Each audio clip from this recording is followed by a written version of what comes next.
A shout out to Ge Holla and Hey, Ge Holla, G. Holla. Hero, Ge Holla. Charlamagne the God here, man. All y'all said entertainer, shout out my guy Ge Holla of my ladies and gentlemen. Hey, we have two super cool guests, two young griots that is coming to give us some knowledge, some information, some wisdom. Without further ado, Stacey and Shayla, what's happening? I'm Ge Holla. This is my celebrity life. How you all doing this morning? Good. Thank you for having us. Hi. Hey, thank you for having. Hey, I'm absolutely cool. I want to jump into you guys' story real briefly because I only have so much time.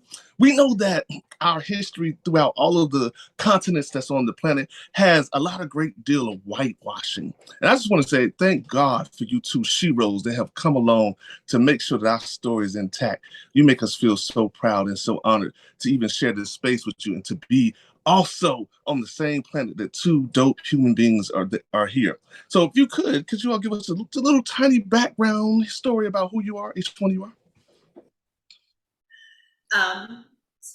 So I'll jump in. So I am originally from right outside of Cleveland in Shaker Heights, Ohio. I attended HBCU, made my way up to NYC, where I attended Tisch.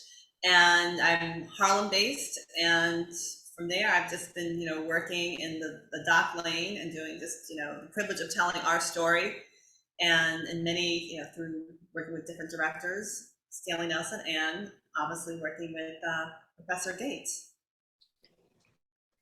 Yeah, so me, I was born and raised in Buffalo, New York, and spent the bulk of my career working as a journalist for large institutions like NBC News and the New York Times before shifting into documentary filmmaking, which was always my first love, combining my love of filmmaking and history and being able to focus on films about these untold moments of African-American history, like who killed Malcolm X and the Black Church. And so to be able to work on this series with Professor Gates and Stacey is a real thrill. That smooth, cool, melody, man. You just hit us like pow, pow, pow. We wasn't even ready for all that right now. Thank you so much. I consider myself a baby historian too as well. And I know that throughout history, specifically in the Americas, it's this story or this narrative that we were all slaves and that we were not free. We didn't build anything. We didn't do anything. But something about the chronology of time and God or the creator that's causing us to revert back to reverse. Like you said, who killed Malcolm X? Who killed our great leaders and our ancestors by, that we have lost that chronology of time with. And here you come, a great young shero that comes along with that wonderful documentary and say, you know what, this is the makings of Black in America. It's been hidden. We are the substance. We are the carbon that built the atom that created everything that's Black in the universe and gave it color. We are the chosen of the God gene. You are the Eve that we are looking for, And thank you so much for that. Now, moving forward, this current of making Black in America, tell us more about that. Well, this series is looking at, we talk about the struggle. A lot of people know that story, but a lot of people don't know about what's happening, with Black joy, what is happening behind the veil outside of the color line.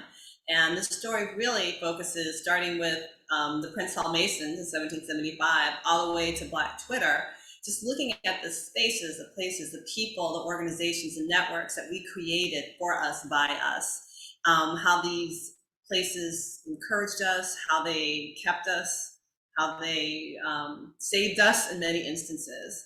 And we really wanted, we're excited to just tell just the other side of just the struggle, because we weren't, it's all about the struggle. We did laugh, we did love, we had community, we had families. And you're right. We also helped build the Constitution. I'm going to pronounce it wrong. I think it's the Iqu tribe. They're the ones Benjamin Franklin said if it were not for them, they structured out the Constitution for them. So they had an understanding of how to, put it together.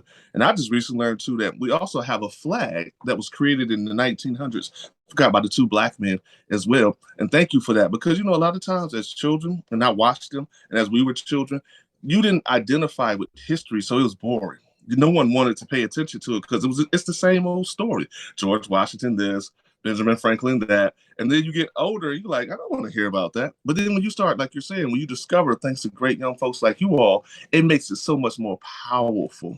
How is it to create content and to curate content for those who will see your works in the future, and even long after both of you are gone, including myself, you will be in somebody else's library, which is their mind. How does that make you feel thinking about that, even 100 years from now?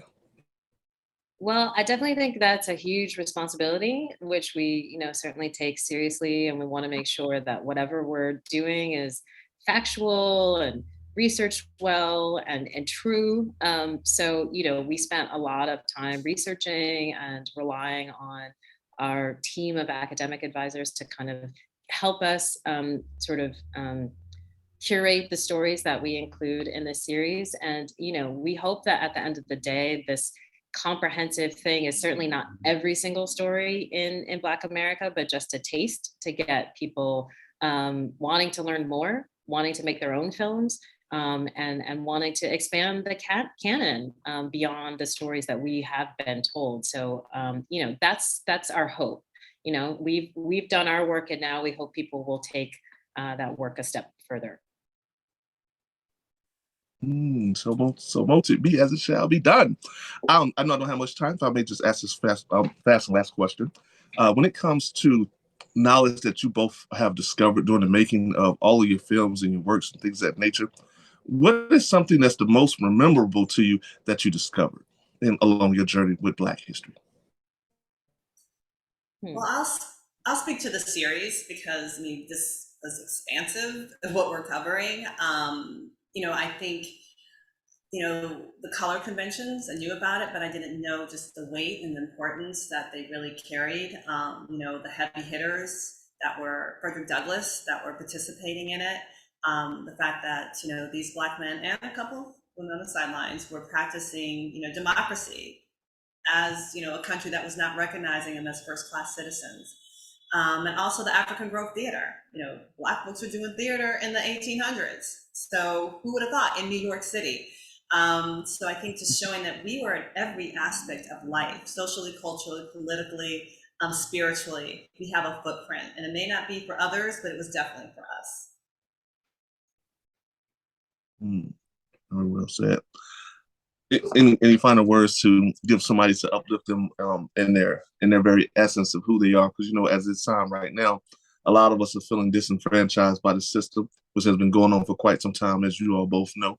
Any words of wisdom to uplift the next directors or the next video people, or even just the next everyday 9-to-5 workers about who you are to rediscover yourself? Anything in your heart, in your mind, your soul? Well, I will just say that certainly after emerging from this really tough period of the pandemic and, this intense period of racial reckoning, I think this film is coming at a really opportune time to give people some encouragement that, like, even in the darkest periods of American history, African Americans were innovating, were supporting each other, were affirming each other, were creating their own worlds, despite what was happening externally. And I think that's a lesson for all of us to take in this period, that even when you're counted out, if you can rally with your community, that you can thrive, not just survive, but you can thrive. So we hope that that's a takeaway from our series. I have taken away from it. It's a great meal that you have prepared for me this evening, this morning, this afternoon, whenever people may see this. If I could get you to do one thing, and I promise you I'll leave you alone, could you please let the people know where to find the series at the time that it's airing, and also that you guys are on My Celebrity Life, and I'm Ge Holla. That's holla like holla, holla, holla, holla, and I'll be out. Thank you so much. So the series, it premieres next Tuesday, and 9 o'clock, that's Eastern time, 8 o'clock Central time. For those on the West Coast, check your local listing. And it's going to air the consecutive Tuesdays from then on for the month of October. So make sure you set your DVR, whatever you need to do to tune in to watch Making Black America through the Grapevine. And so Shale and I are on My Celebrity Life with Ge Holla. Holla, holla, holla, holla, holla, holla. Holla, Ge Holla. But should I do it? Take two. We're on My Celebrity Life with Ge Holla. Ooh, I got two of them. Y'all don't have two. Y'all won't have two. I'll be the only person with two shout outs at one time. Thank you so much.